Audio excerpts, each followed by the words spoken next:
The year is 1760, and something amazing is happening.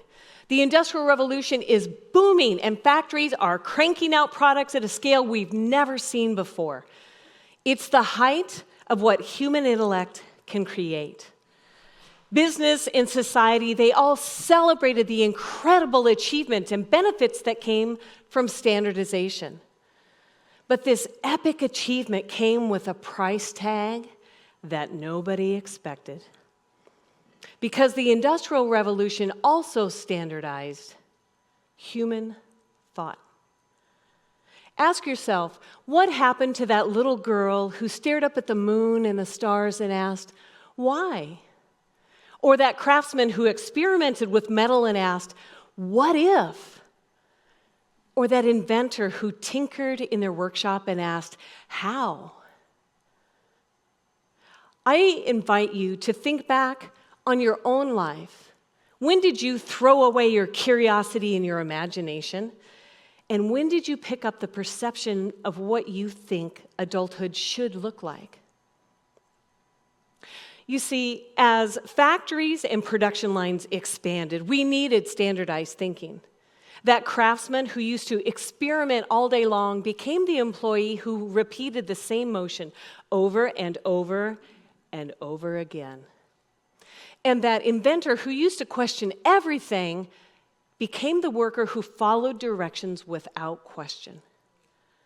And that little girl who stared up at the nighttime sky, she learned to color inside the lines. But industrialization wasn't just about factories. Universities began cranking out graduates who could think in structured, predictable, and measurable ways, and then elementary schools prepped kids to go to those universities. And then slowly, generation by generation, we began to value certainty over curiosity. Why is this? As we go through life, our curiosity atrophies.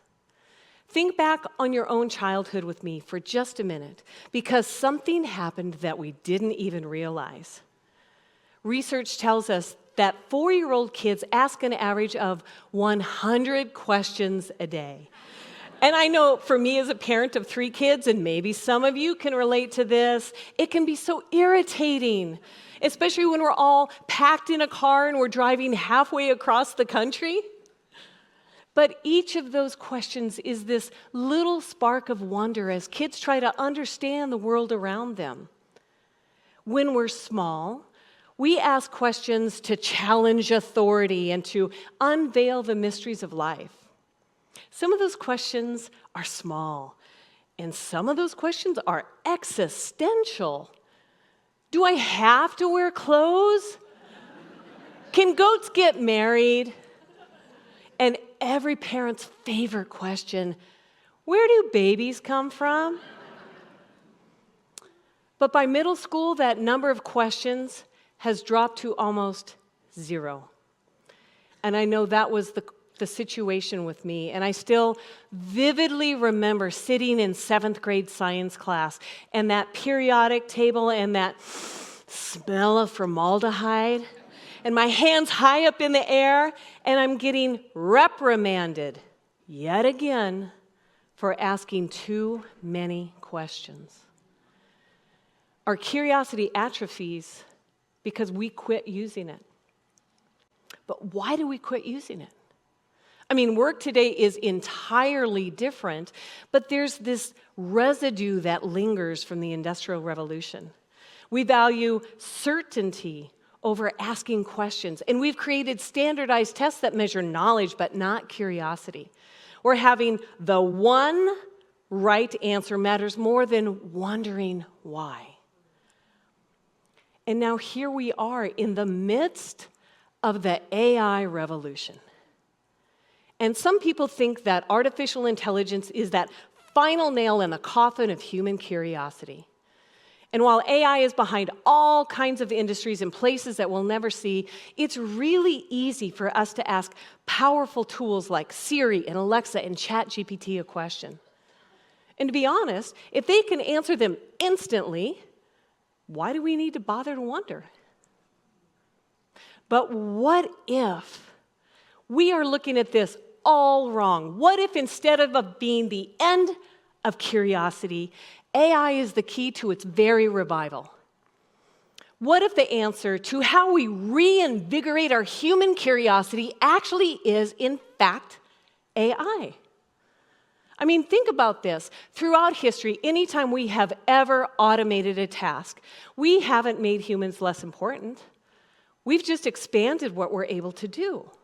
When we created calculators, we didn't stop doing math, but we did more complex problems. And when we invented the camera, we didn't stop making art. We found new ways to express ourselves. Think of AI as a way to amplify your curiosity. Because when kids ask a question about dinosaurs, artificial intelligence doesn't just give them information about the Jurassic period. It connects all sorts of dots and teaches them about modern-day birds and climate patterns and extinction cycles.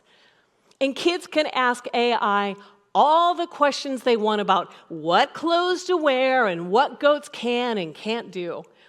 And I tell you what I wouldn't have given as a parent for an AI tool when my kids were in high school and came to me for calculus homework. But the really exciting part about all of this is that AI can help us break free from the very standardization that the Industrial Revolution created. Because AI will never punish our curiosity.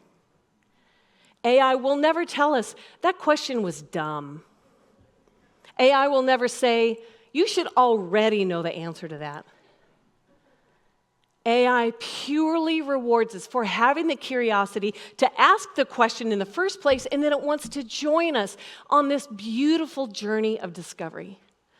And I know for that younger version of me, that one who loves to ask questions, AI will never reprimand me for asking too many. With all of this, I have a challenge for you. As you leave here today, I want you to think of AI as your curiosity companion. Start with just a simple question. Maybe it's about music or travel. Pick anything you have ever wanted to explore. And then watch as AI helps you become this beautiful, inquisitive child all over again and turn every moment into an opportunity for discovery. The Industrial Revolution trained us to color inside the lines. But the AI revolution, it gives us the freedom to redraw those lines entirely. And the question isn't whether AI will make us more or less curious. The question is whether we're ready to embrace our birthright of wonder once again. Thank you.